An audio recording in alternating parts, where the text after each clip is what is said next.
Gloria al Señor. Estaba recordando que el domingo pasado, mientras Leticia estaba dando una de las palabras de saludo a la iglesia en Guatemala, ella mencionó un texto que es muy cercano al corazón, muy cercano a su corazón.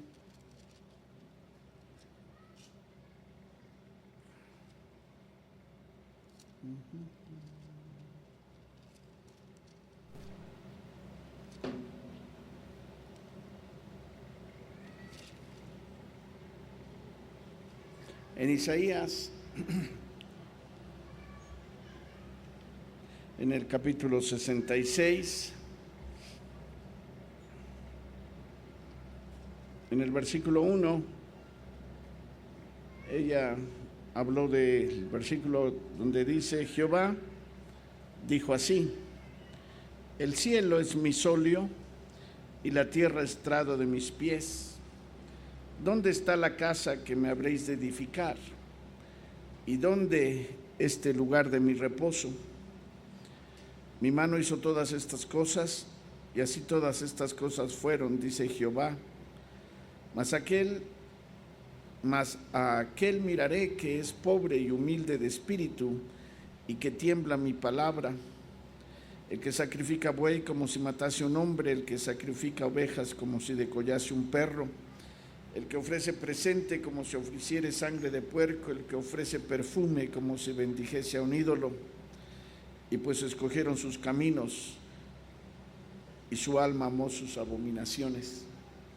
Pero especialmente quisiera remarcar, ella estuvo mencionando acerca del versículo donde dice: ¿dónde está la casa que me habréis de edificar?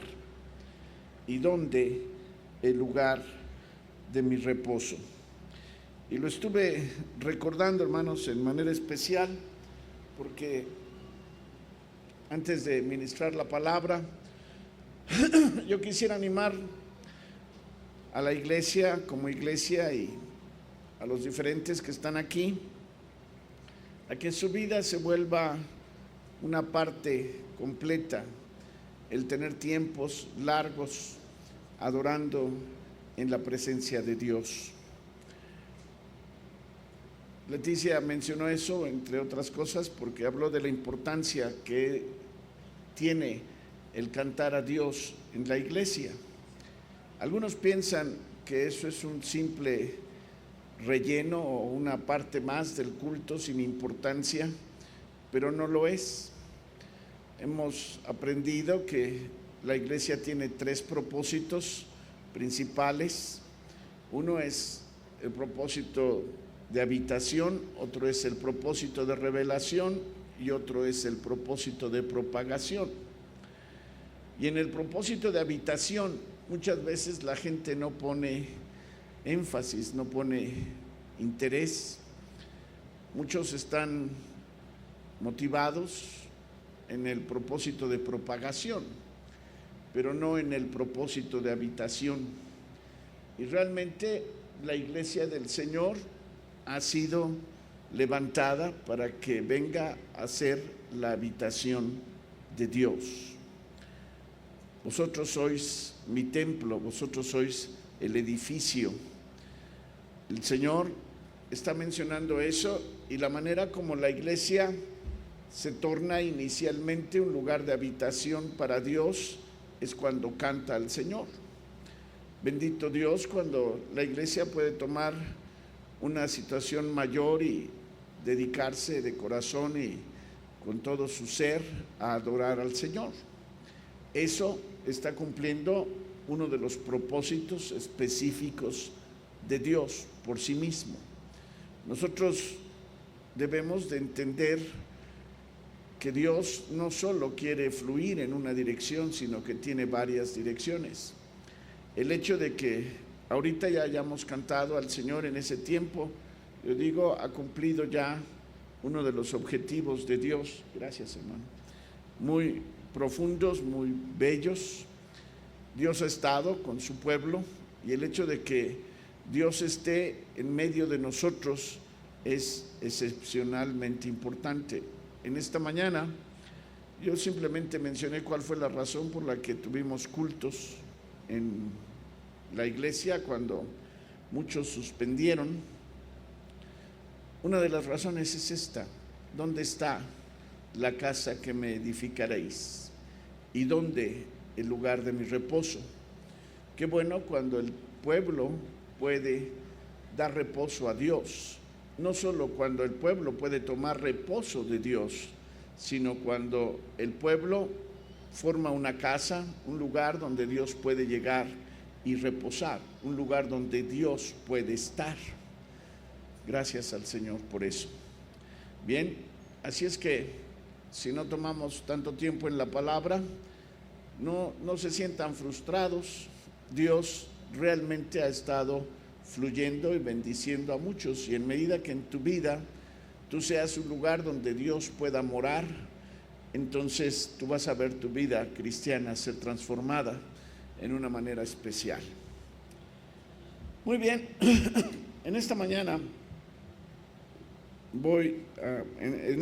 estuve repasando un poco de lo que vimos hace 3 domingos en el texto de Romanos capítulo 12, poniendo algunos fundamentos para poder caminar más en algo que, sin lugar a dudas, para muchos es el tema más importante que puede haber, y es conociendo la voluntad de Dios para poder vivir en ella, para poderla hacer, para poder recibir lo que Dios tiene en recompensa y no participar de los castigos cuando andamos fuera de ellos fuera de ella o de la disciplina que se imparte. Así es que el versículo fue: así que, hermanos, os ruego por las misericordias de Dios que presentéis vuestros cuerpos en sacrificio vivo, santo, agradable a Dios, que es vuestro racional culto. Y no os conforméis a este siglo, mas reformaos por la renovación de vuestro entendimiento, para que experimentéis cuál sea la buena voluntad de Dios, agradable y perfecta. Y estábamos estaba hablando unos puntos sobre la parte donde dice que reformaos por la renovación de vuestro entendimiento, para que experimentéis. Y esa palabra en un momento dado podría ser manejada como conociendo por la práctica.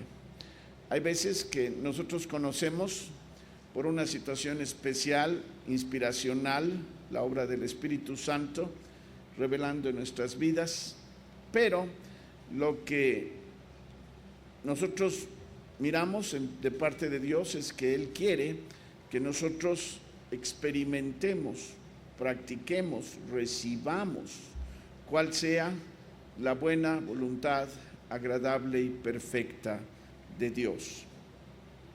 Para algunos que no están muy familiarizados con la doctrina de la Iglesia en algunos detalles, debo de decir esto: la voluntad de Dios es un gran todo que tiene partes diferentes y en las cuales va a haber una voluntad específica, lo cual quiere hablar en dirección de una persona, algún acontecimiento, un tiempo, para que eso sea algo que intervenga en las vidas continuamente. Aunque Dios tiene una voluntad general, suprema, sublime, total, nosotros debemos de aprender que Dios tiene una voluntad específica para nosotros.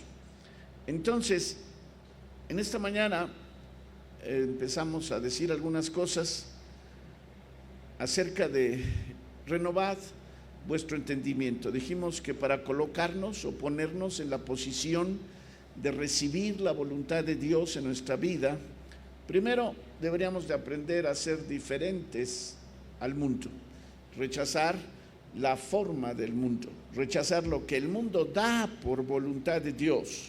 Nosotros debemos completamente alejarnos de las interpretaciones humanísticas, doctrinales, teológicas del hombre, para nosotros empezar en un nuevo camino. Y estando en ese camino, dice que nosotros nos debemos de renovar en nuestro entendimiento espiritual. Y ahí nos detuvimos. Sin embargo, aunque estuve diciendo algunas cosas para tratar de aclarar la situación, quisiera ir un poquito más adelante en ese punto, porque creo que es fundamental. En el libro de Isaías hay una profecía un poco extraña, fuerte diría yo, que va a aplicar al pueblo de Israel después, como vamos a verlo interpretado por el apóstol Pablo. Isaías 6, versículo 9, y dijo: anda y di a este pueblo, oíd bien y no entendáis, ved por cierto, mas no comprendáis. Engruesa el corazón de aqueste pueblo y agrava sus oídos y ciega sus ojos, porque no vea con sus ojos, ni oiga con sus oídos, ni su corazón entienda, ni se convierta y haya para él sanidad. Hermanos, eso es una palabra muy fuerte. Quisiera repetirlas. El profeta debería ir al pueblo y decirle: oíd bien y no entendáis, ved por cierto, mas no comprendáis. Engruesa el corazón de este pueblo y agrava sus oídos y ciega sus ojos, porque no vea con sus ojos, ni oiga con sus oídos, ni su corazón entienda, ni se convierta y haya para él sanidad. Es algo que a veces tardamos en darnos cuenta, pero una de las razones por las que tenemos mayores problemas espirituales es que teniendo oídos no oímos, teniendo ojos no vemos, y lo que pasa es que al no oír y no ver realmente, lo que sucede es que no entendemos, y cuando nosotros no entendemos, entonces lo que sucede es que viene una situación en que no hay cambio, no hay conversión, y al no haber conversión, entonces no hay sanidad. En la mañana estuve mencionando que era muy importante que nosotros aprendiéramos que Dios nos quiere cambiar, que el mayor problema que tiene mucha gente es que ha llegado a ciertas situaciones o a ciertas posiciones en las que fijó un criterio, determinó una situación y de allí no quiere cambiar. Pero lo que el Señor quiere específicamente es que nosotros nos renovemos, nos transformemos, cambiemos. Y una de las cosas que Él quiere que nosotros nos transformemos y cambiemos es en nuestro entendimiento. ¿Por qué? Porque si nosotros no nos transformamos y no nos cambiamos en el entendimiento, entonces lo que va a suceder es que no va a haber sanidad para nosotros. Y me quería quedar un poquitito, aunque no quiero tomar mucho tiempo de eso, en algunas situaciones en que la gente realmente piensa que entiende, pero no entiende. Piensa que comprende algunas cosas, pero no las comprende. En la palabra de Dios hay un texto especial que yo recordé en el libro de Hechos, en el capítulo 8.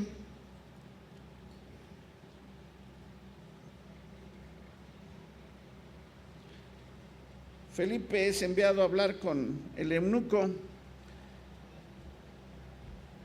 Dice la Escritura en el versículo 27, entonces él se levantó y fue. Y aquí un etíope eunuco, gobernador de Candace, reina de los etíopes, el cual era puesto sobre todos sus tesoros, ya había venido a adorar a Jerusalén.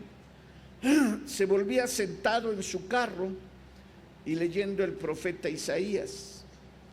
Y el Espíritu dijo a Felipe: llégate y júntate a este carro.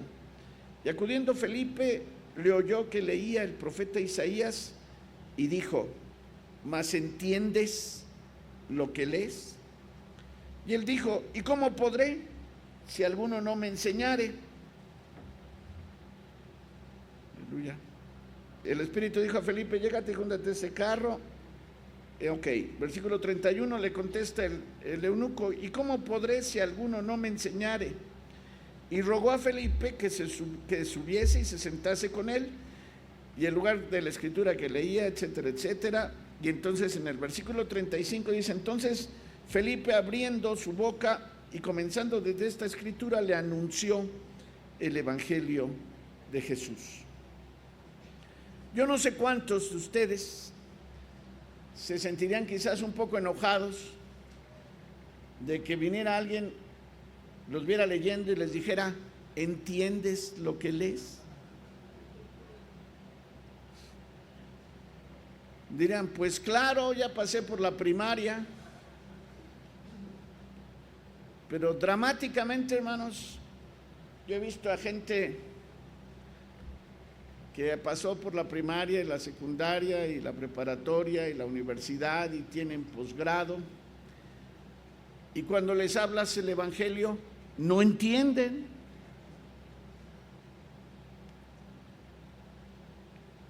Felipe tuvo una cosa clave.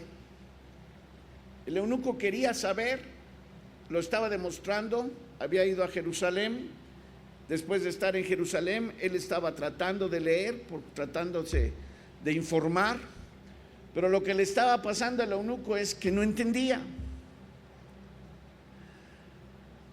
A veces, hermanos, por algunas situaciones laterales que ayudan a mi vida en una forma normal, he empezado a hacer algunas cositas. Me gusta coleccionar algunas cosas. Y una de las cosas que he empezado a juntar, cuando me los encuentro, son libros que muestran a uno situaciones imposibles, muestran trucos con los ojos y muestran ciertas cosas en las que uno se las queda viendo.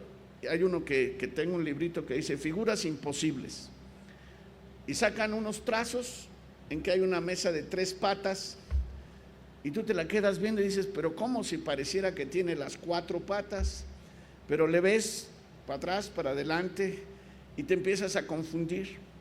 Y así tiene una serie de figuras y de dibujos que ahorita no me voy a meter en el asunto, pero que son una sorpresa tremenda, porque los efectos visuales, como están puestos, hacen que el ojo se engañe. Tú crees que lo que tú ves, eso es exactamente y perfectamente lo que es, pero yo me he llevado una sorpresa.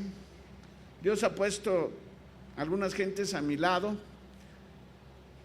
unas jóvenes que son pintoras, saben de dibujo, y de repente una de las jovencitas de allá de Hueco ganó un lugar especial, no sé qué lugar, en una clase de observación, entendimiento de las grandes obras de arte de la pintura mundial. Y yo te quisiera retar a que tuvieras un cuadro y tú dijeras: ¿qué significa? ¿Qué tiene? ¿Qué es lo que se ve? Y tú puedes decir: pues tengo visión 20/20. Pues a lo mejor, pero el texto dice allí: mirando no ven. Y con uno de los hijos que Dios me dio, ya me demostró a la saciedad de que aunque oigo, no oigo. Y te puede sonar raro, pero de repente agarra y me sale, me dice: esta guitarra hay que llevarla a componer. ¿Y por qué hay que llevarla a componer? Me dice: está, no sé cómo le llaman, cuando la cuerda pega en uno de los trastes. Y entonces, pues yo no oigo nada. Suena igual. Ay, papá, pero ¿cómo no lo vas a oír? Y agarra, ¿ya oíste? No oí nada. Me dice, pues allí está. Y lo peor de todo es que me acabó sacando dinero para componer su guitarra. Estaba trasteando la porquería esa y le digo, pues, ¿qué pasa con eso? Y yo me he dado cuenta de que oigo cosas y aunque las oigo no las oigo, y aunque en un momento dado llega el instante en que las oigo, no las entiendo. Él empieza a hablar de cosas, de espacios y de no sé cuántas situaciones. Me dice, para que puedas comprender lo que está ahí en la música. Pues ni veo ni oigo. Y no es por la edad. Desde siempre me ha pasado así. Hay gente que puede mirar realmente y hay gente que puede oír realmente. Pero aparte de que pueden ver y oír, a la hora de comprender, de percibir lo que realmente se está poniendo allí, eso es otro asunto. Y me he querido detener, hermanos, porque la gente normalmente tiene un problema. Creen que lo que percibieron, eso es lo que está en el fondo de la situación. Y realmente muchas veces no lo están viendo. Cuando hace muchos años me gustaba mover las piezas en el tablero, me fascinó ver una partida que es llamada La Inmortal, en que uno de los jugadores empieza a sacrificar una pieza y otra pieza y otra pieza y pareciera que el otro lo estaba riendo del tablero, a tal grado de que cualquiera que puede jugar ajedrez podría decir, ese hombre ya perdió todo, se debería de retirar, ni vergüenza tiene. Pero en uno de esos momentos, cuando nadie lo esperaba, el oponente movió una de las piezas y le dio jaque mate, lo hizo pedazos.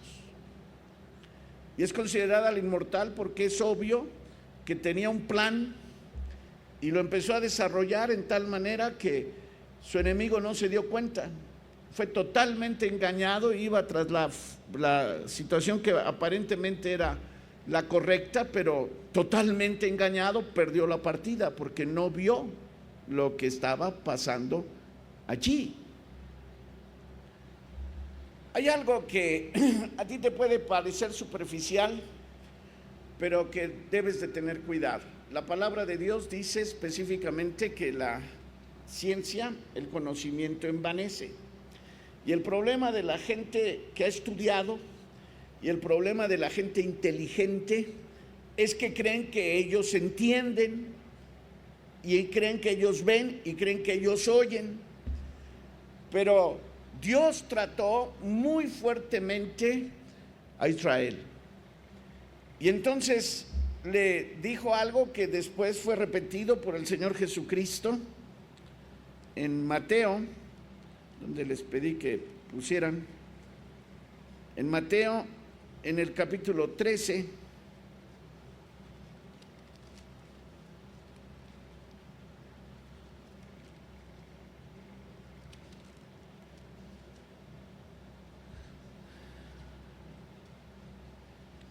en el versículo 10 dice, entonces llegándose los discípulos le dijeron, ¿por qué les hablas por parábolas?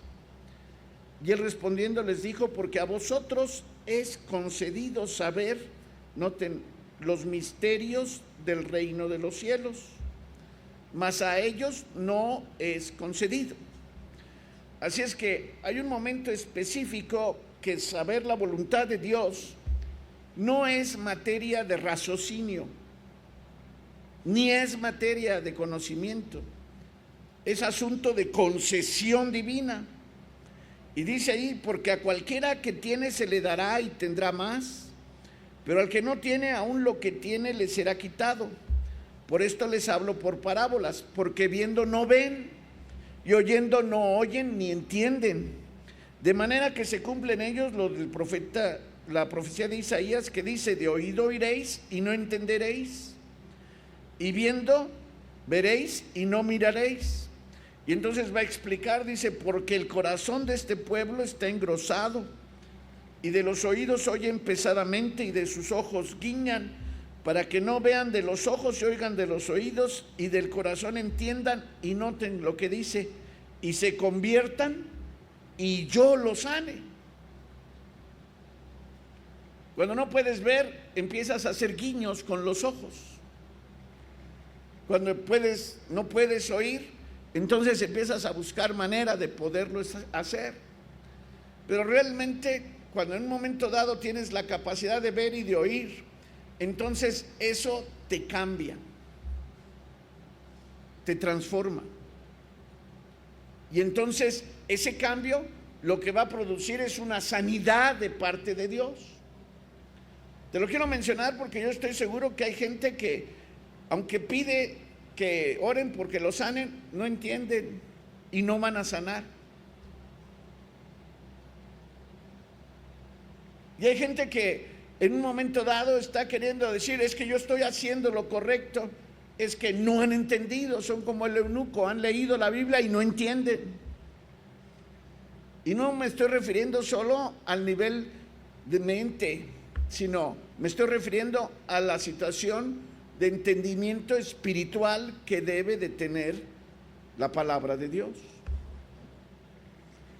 Por eso es extraordinariamente importante que nosotros, cuando estamos buscando conocer la voluntad de Dios, primero nos apartemos del mundo, de los raciocinios del mundo y de lo que sabes del mundo. La palabra de Dios no se le entra por el lado humano. La palabra de Dios, la preparación que tienes que tener, y eso es obvio aquí, tienes que tener un corazón que no está engrosado.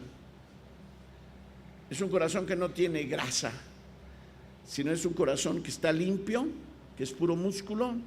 Es un corazón tierno, dispuesto a percibir lo que Dios va a decir. Y Dios tuvo que hablar en alguna vez con el pueblo y tuvo que decirles, como son más altos los cielos de la tierra, así son mis pensamientos sobre vuestros pensamientos, mis caminos sobre vuestros caminos.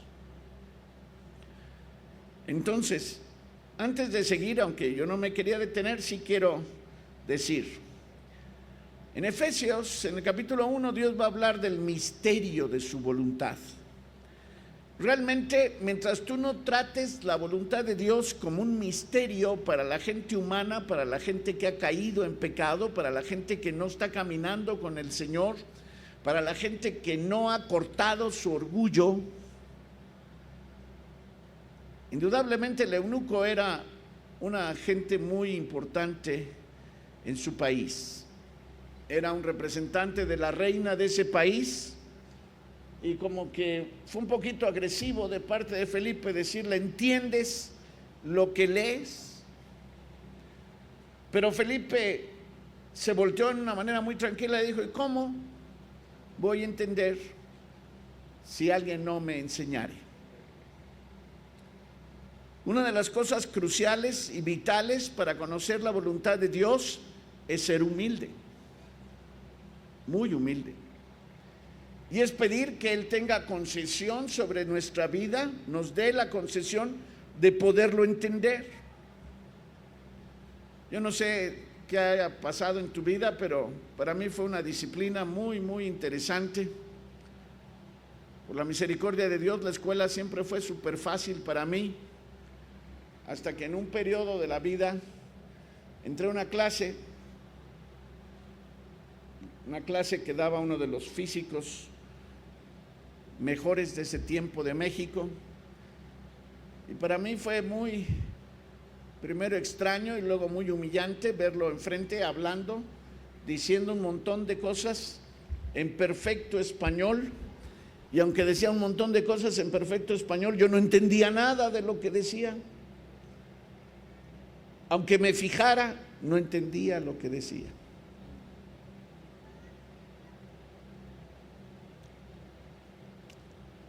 Y podría decir otras experiencias.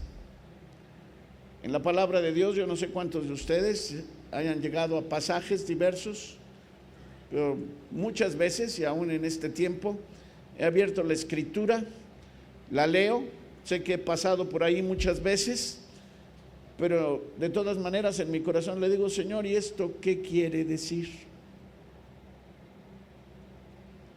La cosa más tonta que puedes hacer es pensar que tú entiendes. Esa es prácticamente una señal que no entiendes. Dios quiere que nosotros clamemos y que el Señor envíe una renovación. Entendimiento es una dádiva de Dios. Y otro día quizás voy a ir más largo por allí. Hay diferencia en entendimiento, en inteligencia, en conocimiento, en sabiduría. Cada una de esas palabras tiene su aplicación. Entendimiento es una situación de capacidad de parte de Dios de poder comprender y penetrar en algo. Y realmente en muchas de las cosas de Dios estamos ciegos. Una de las cosas que Dios hizo con Pablo, que era una autoridad en cuanto al conocimiento de su tiempo, fue primero dejarlo ciego. Y ya que lo dejó ciego, cuando le revela su propósito en una manera especial, le dice que parte del propósito de su ministerio, del llamamiento que Dios le está dando, es que Él venga a revelar, a abrir los ojos a los ciegos. En Hechos, en el capítulo 26,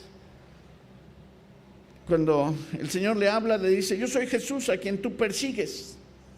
Pablo no sabía, no conocía al Señor. Cuando él está en tierra, le dice, ¿quién eres, Señor? Y entonces el Señor se tiene que mostrar, se tiene que revelar. Dice, yo soy Jesús a quien tú persigues. Él creía que estaba haciendo la voluntad de Dios, pero no la estaba haciendo. Y entonces le dice, mas levántate y ponte sobre tus pies, porque para esto te he aparecido. Noten cuántas cosas son necesarias para poder comprender. Dice, para ponerte por ministro y testigo de las cosas que has visto y de aquellas en que apareceré a ti, librándote del pueblo de los gentiles, a los cuales ahora te envío. Noten lo que dice, para que abras sus ojos, para que se conviertan de las tinieblas a la luz y de la potestad de Satanás a Dios, para que reciban por la fe que es en mí remisión de pecados. Ahí está lo que no podía recibir Israel por no tener entendimiento, y suerte entre los santificados, o parte entre los que reciben la santidad del Señor. Para que abra sus ojos, quiero repetir, para que se conviertan de las tinieblas a la luz. Realmente, entendimiento es un cierto proceso espiritual en que alguien está cambiando de las tinieblas a la luz. Cuando tú entras en un lugar que está completamente oscuro, tú no sabes qué es lo que está dentro. Pero si llega alguien y prende la luz, entonces tú puedes percibir completamente qué está en lo que está en ese cuarto. Espiritualmente, en los cristianos debe de haber una función como esa para que pueda aspirar a realmente caminar en la voluntad de Dios. Muchas veces la gente quiere decir que están en la voluntad de Dios, que están haciendo la voluntad de Dios, pero realmente no han tenido una revelación de parte del Señor. Va a ser bueno que en tu corazón tú empieces a decirle, Señor, dame la concesión de tener ojos y ver, de tener oídos y de oír, de poderte tener cerca y entonces saber quién eres. En diversos momentos de mi vida, y lo digo nada más como experiencia espiritual, yo he estado consciente de que estoy en ciertos lugares y hay alguien más en ese lugar. Y por un tiempo yo estuve preguntando al Señor, porque yo quería discernir si era Él o si era alguno de sus ángeles, o si por el contrario era un demonio. A ti te puede parecer extraño, pero para un siervo de Dios es crucial tener un discernimiento de espíritus y de que hay existencia de un montón de seres sobrenaturales, eso por supuesto, y que muchas veces estás en un lugar y no estás solo, cantidad. Hasta que Dios empezó a enseñarme cómo poder distinguir quién estaba en el lugar donde yo estaba, y por determinadas circunstancias dentro de mi espíritu yo percibía que había alguien más. Ahora, te lo estoy mencionando porque eso es empezar a tener una situación en la cual Dios empieza a revelarte cosas y empiezas a tener una situación de un andar espiritual. La voluntad de Dios primero va a ser revelada a nuestro espíritu, luego va a ir a nuestra mente o a nuestra alma y después va a venir una manifestación externa. Así es que nosotros necesitamos clamar al Señor porque venga un entendimiento de eso. Lo que mucha gente busca cuando alguien está buscando andar en la voluntad de Dios es la razón. Básicamente lo que la gente hace primero es busca un cierto conocimiento y luego busca una razón para que eso suceda. Pero hermanos, cuando tú empiezas a caminar en el espíritu, las cosas no son conforme al alma. Es otra cosa lo que Dios hace. Entonces, nosotros nos debemos de alejar del sistema del mundo y debemos de renovarnos en nuestro entendimiento espiritual. Eso es el fundamento para que nosotros podamos conocer la voluntad de Dios. Ahora pues, por fin vamos a pasar al otro texto. Colosenses capítulo 1.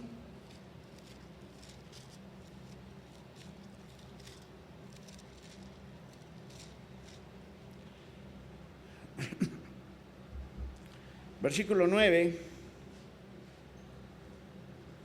y 10.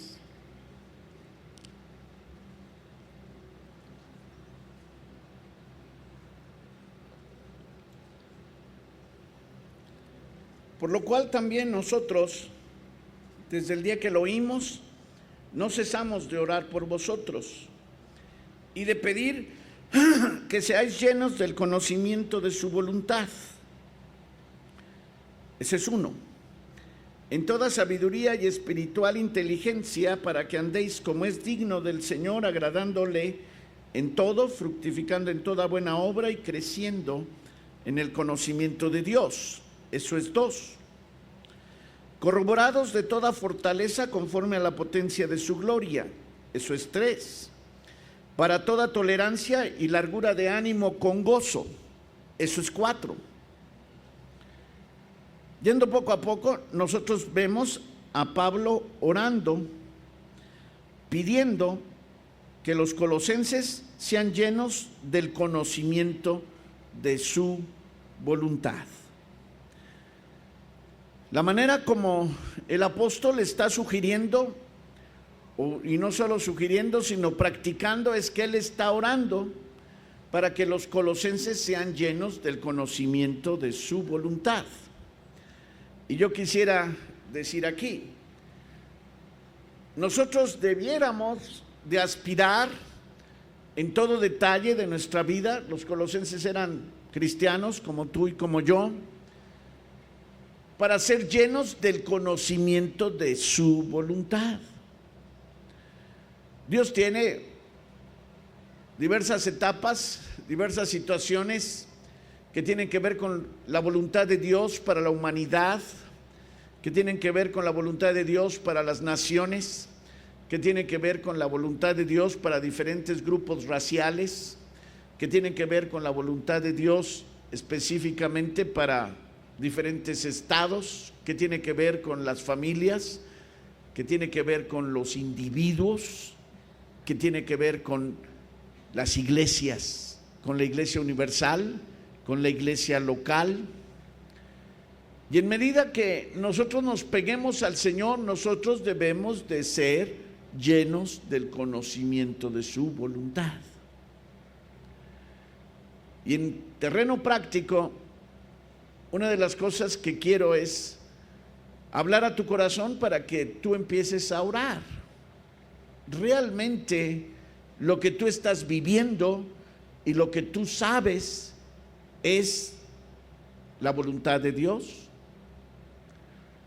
Hay una situación tremendamente extensa en las gentes. Vivimos en la era en que hay un derramamiento de conocimiento, de información, que es tanto que yo no creo que la gente pueda llevar la capacidad de la cantidad de información a la que tiene acceso. Hay gente que se pasa toda la vida sabiendo y tratando de saber más, pero la Escritura dice específicamente que no hay fin en el hacer muchos libros.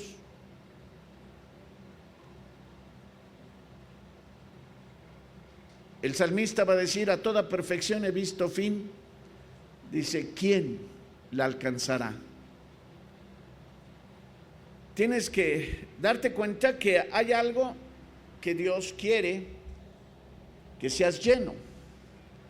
Dios quiere que seas lleno del conocimiento de su voluntad.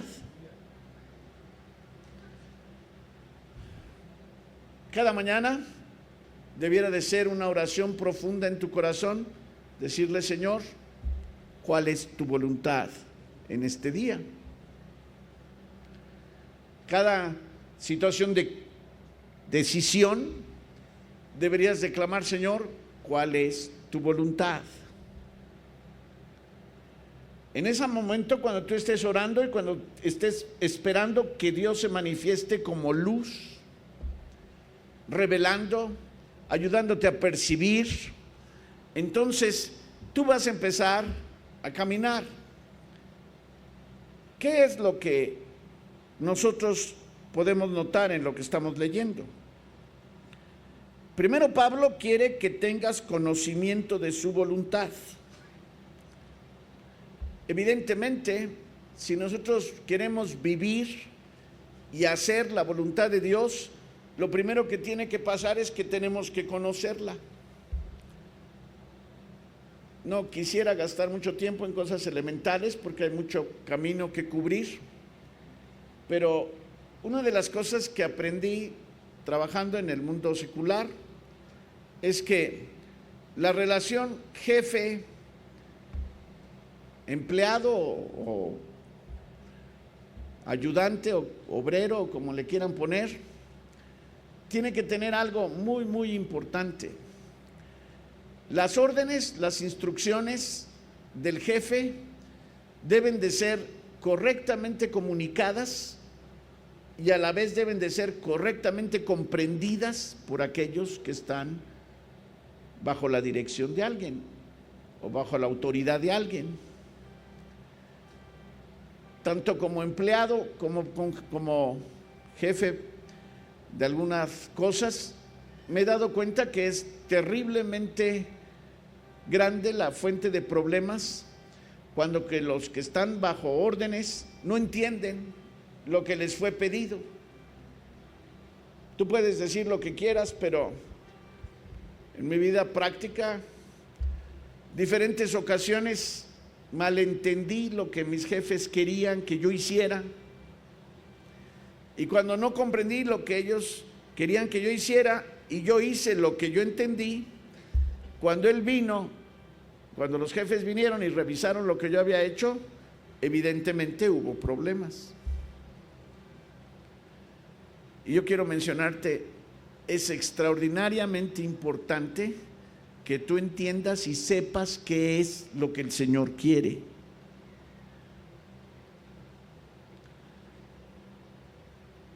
Por el otro lado, el día que seas jefe, preocúpate de ser claro en aquello que tú deseas que se realice, y los que estén a cargo de hacerlo deben de percibirlo correctamente. Entonces, hay que conocer la voluntad de Dios. Y tratando de apurar el punto, voy a decir así: sin lugar a dudas, la mayor fuente de conocimiento práctico, humano, que nosotros tenemos para conocer la voluntad de Dios es la palabra de Dios. El día que tú realmente quieras caminar con Dios, tú tienes que saber la palabra de Dios. Y la tienes que conocer en una serie de situaciones amplias, grandes, detalladas, porque ese es el libro de instrucciones, ese es el manual de procedimiento, eso es lo que en un momento dado te va a decir: Dios quiere tal cosa. En la mañana estábamos hablando de una decisión que tuvimos que tomar como iglesia, o que yo tuve que tomar como responsable de la iglesia, que indudablemente muchos no tomaron en la misma dirección, porque su conocimiento y o su entendimiento de la Escritura era diferente, o no había. Hay mucha gente que camina en el sendero de la vida sin tomar en cuenta las instrucciones que Dios está dando para ir en el camino. Una de las cosas súper importantes para la vida cristiana es que tú conozcas la palabra de Dios. Por eso es importante que leas tu Biblia, por eso es importante que tomes tiempo en pensar, razonar, dedicarle tiempo en oración a estar enfrente de la palabra de Dios. Por eso también es importante que seas instruido por la gente que ya ha caminado por ti, adelante de ti, en la palabra de Dios. Porque eso es la revelación de la voluntad de Dios. Me impresionó hace quizás como un mes, estaba hablando con una abuela en que estaba diciéndoles, me estaba diciendo a mí y a otras gentes, que realmente no se sentía en capacidad de poder aconsejar a una de sus nietas qué cosas debían hacer, porque ella había aconsejado a su hija en esa dirección y lo único que había pasado era un total desastre. Se los voy a decir un poquito más amplio. La abuela había instruido a la hija de que no se casara con un pretendiente del mundo que tenía todas las capacidades diferentes que el mundo busca: cierta educación, cierta cultura, cierta capacidad económica y unos gestos específicos de amabilidad y de posible interés o cariño por la muchacha. Pero la abuela había prohibido a la hija directa que se casara con ella, porque en la iglesia le habían enseñado que tenía que casarse con alguien que era cristiano. Y como el pretendiente inicial no era cristiano, no la dejó casar. Dice, pero por fin la hija se casó con alguien que no era cristiano. Se casó con alguien cristiano. Y cuando se casó con alguien cristiano, lo que sucedió fue un total desastre.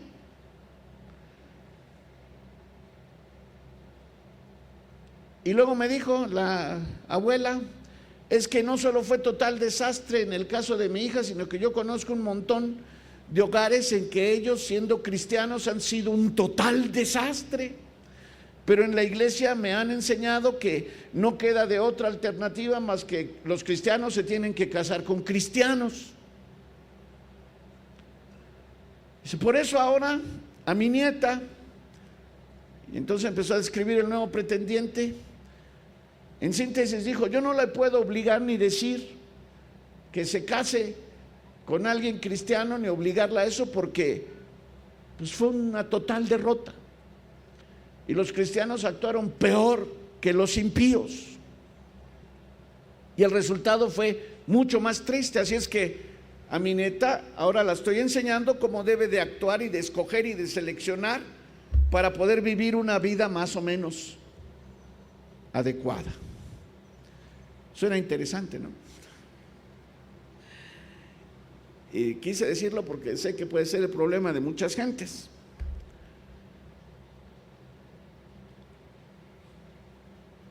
Dos cosas pasaron ahí. Mi esposa estaba y le dijo a la abuela, a la señora anciana que estaba ahí, no está tan anciana, pero agarró y le dijo: mira, hermana, el único problema es que usted hizo lo que la iglesia dijo, pero no se dio cuenta de lo que la Biblia dice. Porque la Biblia dice específicamente que no se unan en yugo desigual con los gentiles o con los impíos. Pero no solo dice eso. Lo que dice es que se case con alguien que sea cristiano, pero practicante, no nominal.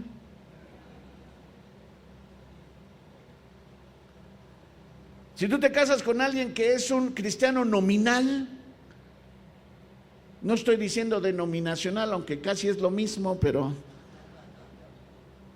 el asunto específico es que dijo, lo que la Biblia indica es que tú te debes de casar con una persona cristiana practicante del cristianismo, y eso es otra historia. Otro problema es que las gentes seleccionan la situación matrimonial en razón de lo que va a pasar aquí. La meta es vivir una vida económica tranquila, tener hijos muy guapos, inteligentes,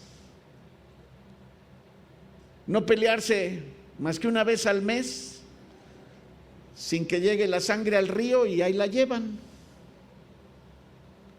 Pero ¿quién dijo eso? ¿Qué es lo que la Biblia dice? ¿Cuál es el propósito matrimonial? ¿Cuándo llamas tú a un matrimonio un fracaso? ¿Se acuerdan de Oseas? No quiero hacer examen porque no me quiero asustar, pero yo quiero preguntar a mi amada iglesia, ¿para qué se casa uno?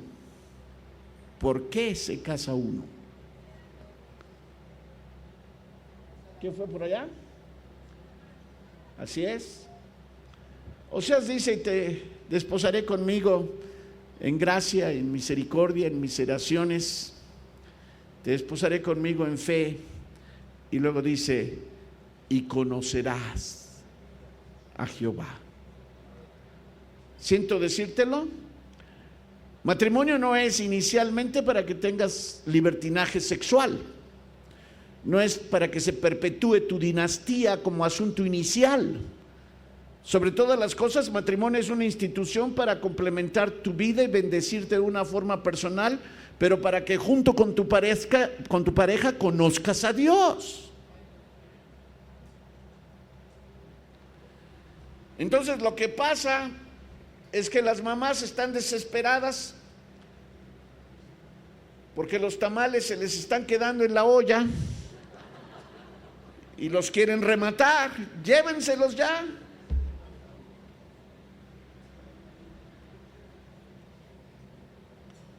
Y bueno, ¿qué caso no es la voluntad de Dios que se case?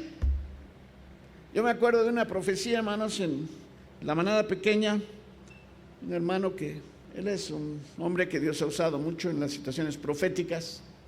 Hace muchos años, cuando esta iglesia estaba en una casa, empezó, él tiene mucho ejercicio de palabra de ciencia, se paraba y decía: personas que están enfermos de esto y del otro, con tales síntomas, por favor pase, voy a orar. Y así por palabra de ciencia señalaba a cada quien. Y él estaba haciendo esa situación cuando de repente se quedó así y me llamó y me dijo: yo tengo una palabra de Dios que quizás no sea agradable a la gente. Y me la dijo primero y me dice: ¿quieres que la dé? Y le dije: si usted siente de Dios, déla.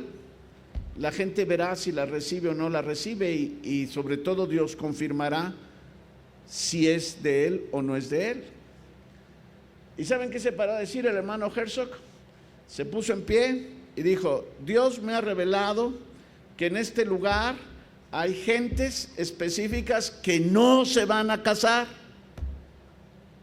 Y en ese tiempo la iglesia estaba llena de gente joven, que no les digo el revuelo que se armó. No sé si todavía hay alguien aquí que estuvo en esa sesión. ¿Nadie? Quisiera ver su mano. Ahí está Carlitos Rojas. Carlitos se salvó en una tablita.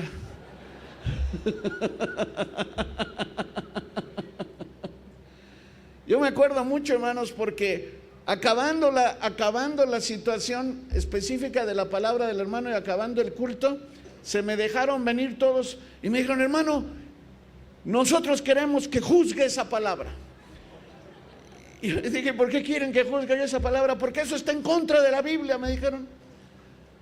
Le dije: ¿por qué está en contra de la Biblia? Porque la Biblia dice que son muy poquitos los que tienen el don y que todos los demás deben de casarse. Y les dije: bueno, el hermano no dijo que él mandaba que algunos no se casaran.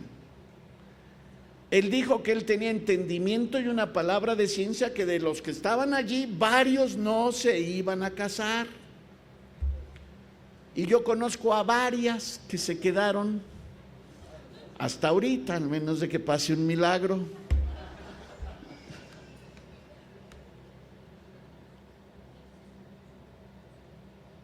Claro que cuando la gente oyó eso se sacudió y dijo: no, eso no es la voluntad de Dios. Yo te pregunto: ¿por qué? ¿Por qué no es la voluntad de Dios?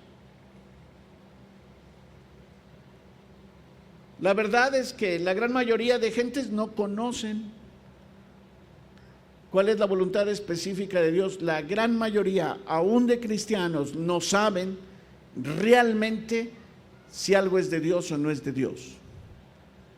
Se casan aventando la moneda al aire y diciendo: pues a ver si sale. Y algunas se casan aunque sepan que no va a salir, pero no se quieren quedar. Yo conozco varias. Dentro de su corazón han pensado específicamente que ellas se tienen que. Me dicen: ¿qué no es la voluntad de Dios? Dije: yo no sé. ¿Cómo que no sabe, pastor? Le dije: bueno, en la voluntad agradable y perfecta de Dios hay algunas que no. Qué triste mensaje estoy predicando esta noche.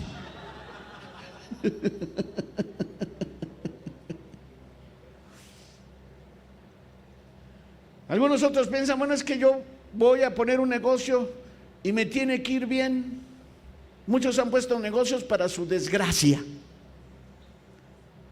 porque indudablemente no estaba en la voluntad de Dios que estuvieran allí. Y algunos han prosperado fuera de la voluntad de Dios. ¿Sí sabes que hay mucha gente a la que el dinero le hace daño?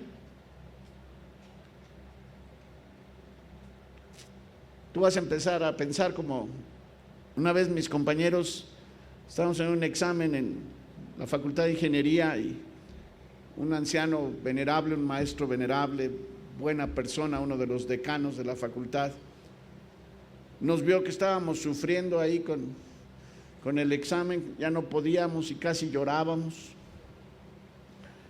Entonces el maestro estaba al frente y dijo: muchachos, no los puedo dejar copiar porque eso es dañarlos y yo no los quiero dañar. Y se volteó el viejito y entonces se oyó una voz de atrás: dáñenos, por favor, dáñenos.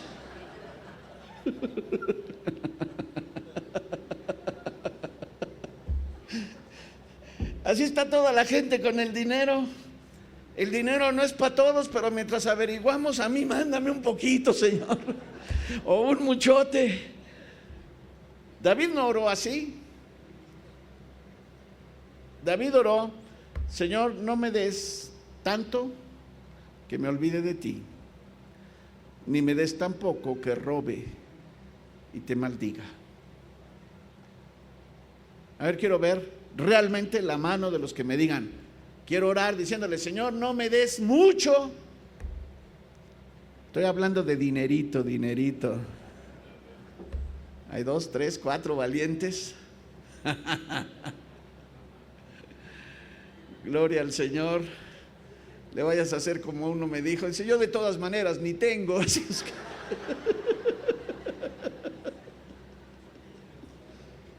¿Cómo puede ser que a Dios se le ocurran tales ideas como de no darle dinero a todos sus hijos? ¿Que no es la voluntad de Dios que yo sea rico? De muchos de ustedes te tengo malas noticias. No. De mí, quién sabe.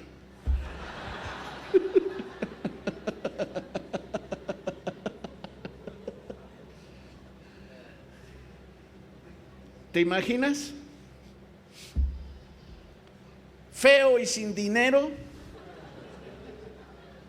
Pobre de ti.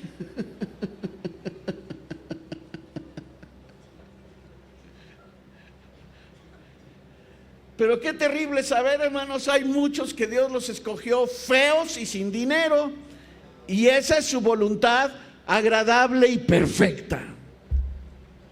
¿Saben qué? Una vez estaba yo pensando acerca de mi descendencia, hace años, cuando estaban los hijos aterrizando, y estaba yo hablando con unos hermanos y les dije, yo ya pensé, y ya le dije a Leticia, porque siempre todo el mundo nos decía, ay, que nazca una niña para que sea la heredera y que sea la Leticita y que no sé qué, y yo les dije, pues la verdad yo no muy quiero. Y se me quedaron viendo y dijeron, ¿por qué no quieres? Digo, pues no, mira, nada más de pensar cómo sufren los papás con las muchachas, mejor no. A estos unos buenos trancazos hacen las penas más llevaderas. Pero se me quedan viendo y me dicen, no, pero una niña. Y le digo, mira, además ya pensé, les dije, si Dios me va a dar una niña, yo le voy a pedir a Dios que sea bien fea. Noten, a todas las mujeres dijeron, oh, ¿qué pasó? ¿Cómo fue eso? ¿Quieren que les diga sin que yo tenga que hacer ninguna demostración quiénes son las mujeres que caen más en las garras del diablo? Las bonitas. Todo el mundo las busca, no para lo correcto, sino para lo incorrecto.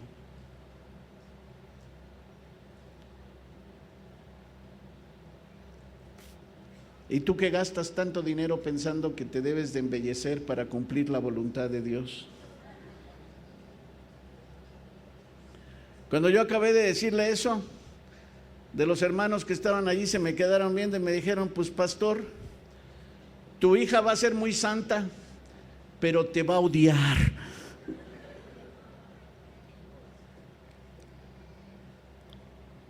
Y yo dije, pues, si eso es parte del precio, porque sea parte de la iglesia gloriosa de Jesucristo, quizás hay que pensarlo. Ahora, estoy diciendo ciertas cosas porque yo quisiera que tú en un momento dado dieras espacio a lo que a ti te parece imposible. Aunque seas muy guapo y galán, y seas una niña muy hermosa y dotada de gracia, créeme, necesitas extraordinariamente conocer la voluntad de Dios, específica a tu vida.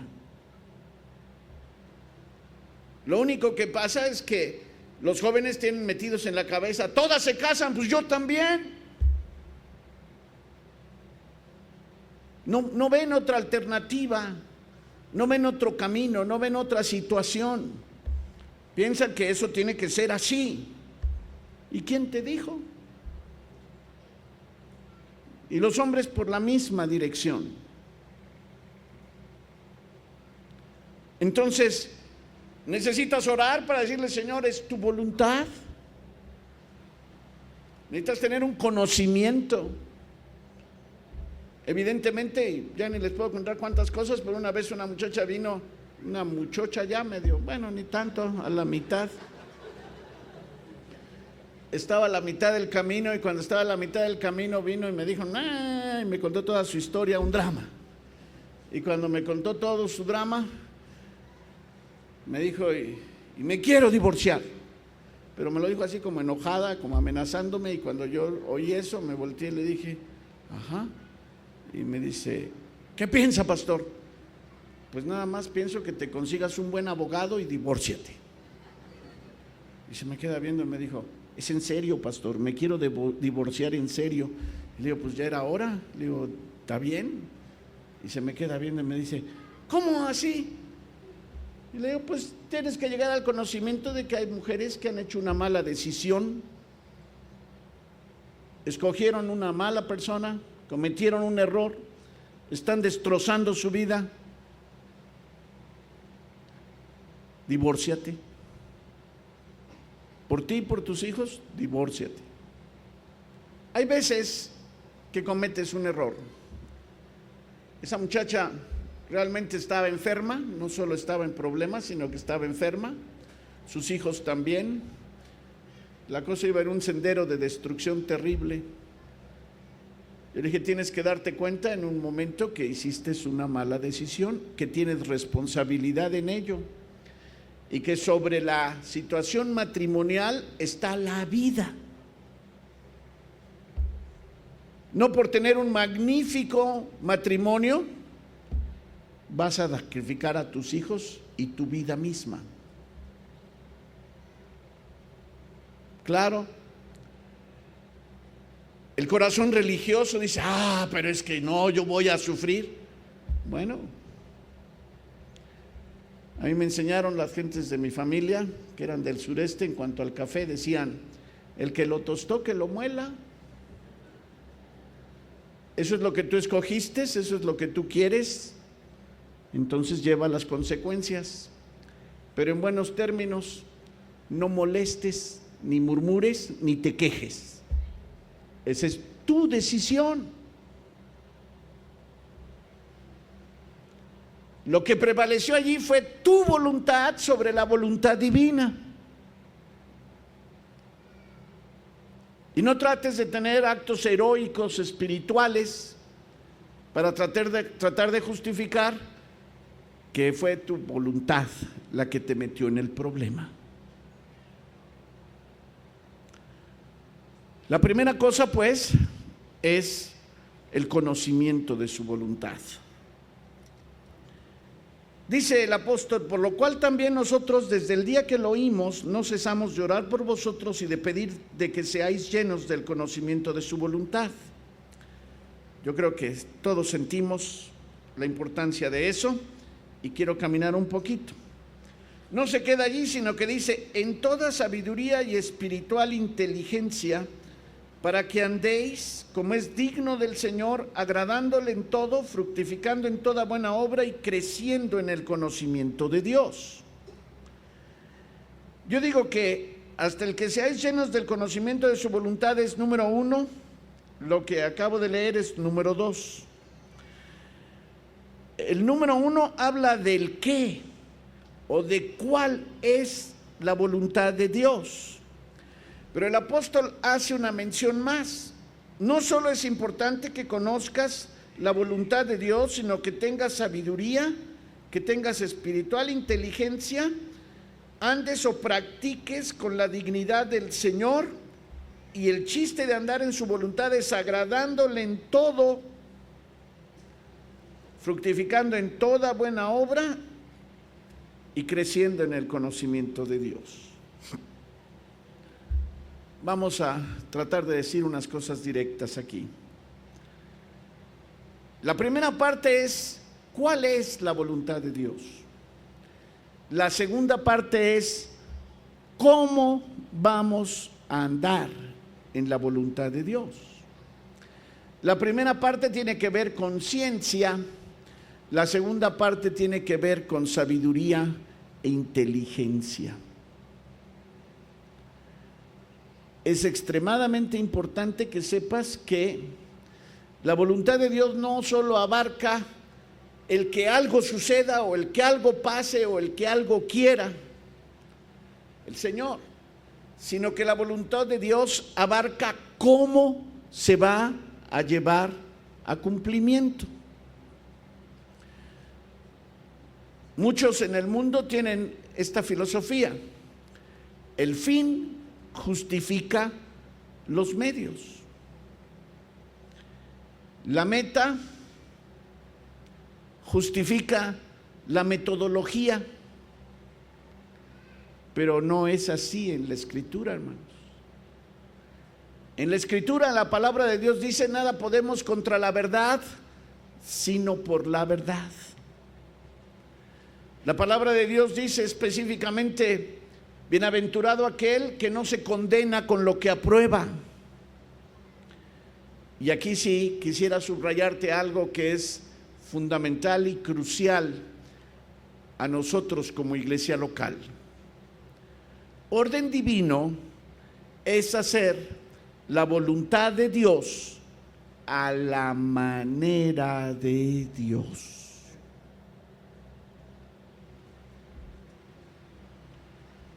En la voluntad de Dios está incluida el que tú procedas con sabiduría.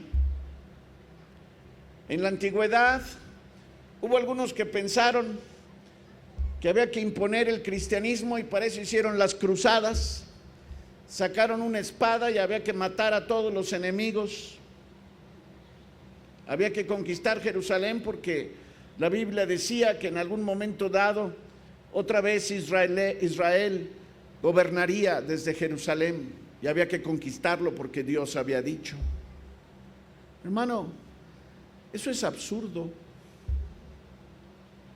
Dios evidentemente va a traer a Jerusalén a la posición que Él ha diseñado desde la eternidad, y Dios va a hacer que el conocimiento de Jehová llene la tierra, pero Dios lo va a hacer en su manera, no en tu manera. Hay otra cosa específica. Hay gente que viene, o los jóvenes, alguna vez vino alguien y me dijo: ¿que Dios no hizo el sexo? Supuestamente sí, o sí. Entonces, ¿por qué se enoja que yo lo use?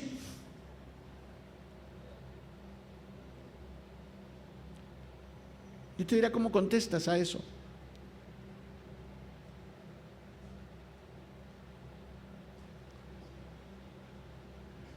En inglés tienen una frasecita que hace verso. Lo que dice la frasecita es que lo que no se usa se pierde. Dicen directo: use o lose. Y esa es la doctrina de muchos. Tengo sexo, tengo que usarlo. Nada más que quiero decirte, el Señor dijo dónde, cuándo y cómo. Y cuando hable yo en el tercer punto voy a dedicarme a esa situación, porque hay otro texto adelante que vamos a ver. Dice que la voluntad de Dios es vuestra santificación, que os apartéis de fornicación, que no andéis como los demás gentiles en pasión de concupiscencia, que tengáis vuestros vasos en santificación y honor. Pero ese pollito nos lo vamos a comer despacio y en su momento. Lo único que ahorita quiero decirte: el hecho de que tengas sexo no quiere decir de que lo uses como quieras, cuando quieras, a la hora que quieras, en las condiciones que quieras. Dios hizo algo, pero también estableció específicamente un marco de acción y una manera donde debe de usarse. Y cuando no se usa en esa manera, eso trae consecuencias terribles.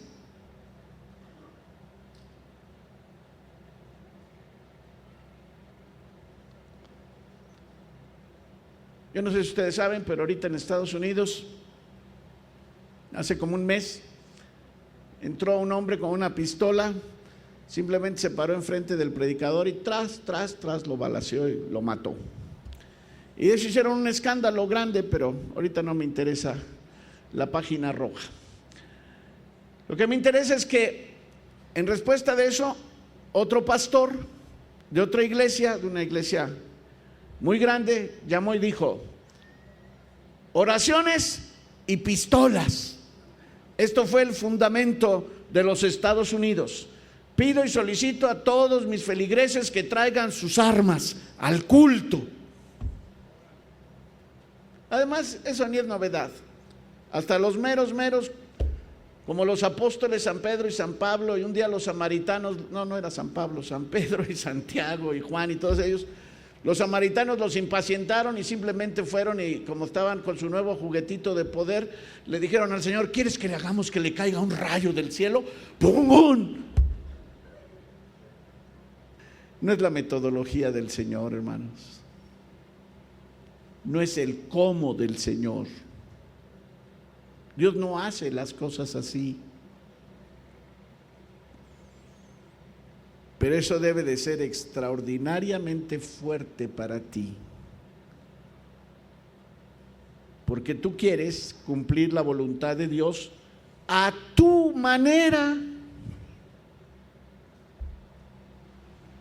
Y resulta que Dios no quiere eso. Y en una multitud de cosas el conflicto no es cuál es la voluntad de Dios.